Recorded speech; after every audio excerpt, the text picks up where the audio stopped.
attract imitators.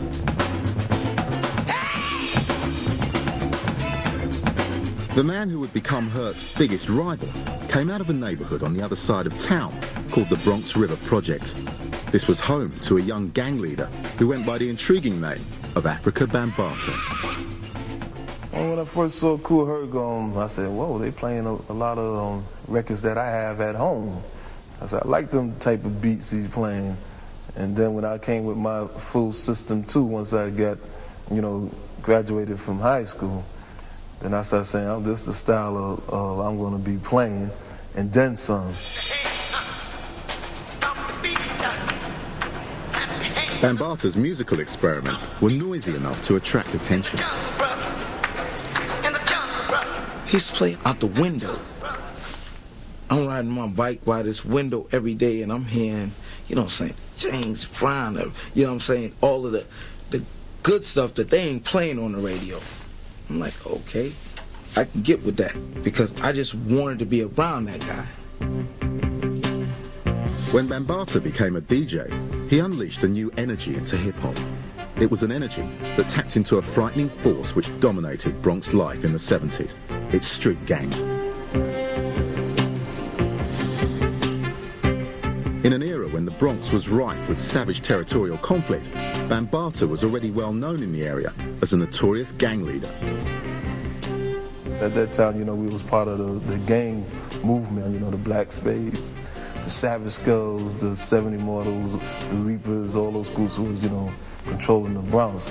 And then from my travels and seeing one of my best friends get killed by the police on Pelham Parkway in the Bronx, and seeing how a lot of the brothers and sisters was getting hurt up, that's when I said I had to, try to lead, our organization into another direction.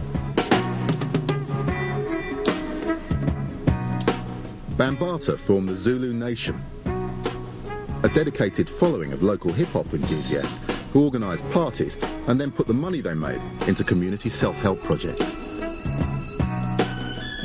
You got to understand, you really have to understand that the Zulu Nation had originally been the Black Spades. They were the biggest, most feared gang in the Bronx. I mean, they'd wear these denim jackets with the cut-off sleeves and fur around the collars and Black Spades written across the back. And this was before gangs had a lot of guns, so it was all about getting beat down with these and with sticks and with knives. I mean, it was brutal. And Bambaataa had the inspiration to stop this gang-banging nonsense, stop killing each other, and let's get creative. So he turned one of the most violent street gangs into one of the most influential cultural organizations. His status was literally legendary. When you heard of Africa Bambaataa and the Zulu Nation, there was a whole section of the Bronx that was under his command. Well, the name Zulu Nation inspired me when I seen a movie back in the early 60s which featured Michael Caine called Zulu.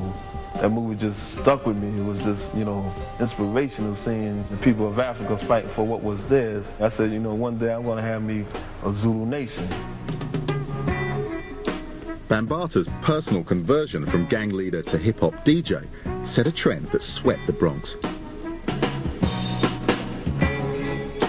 Kids who would previously have joined gangs began channeling their energy into hip-hop, literally taking to the streets with speakers and turntables. We just went to the nearest light pole and just plugged in and did, and got our juice.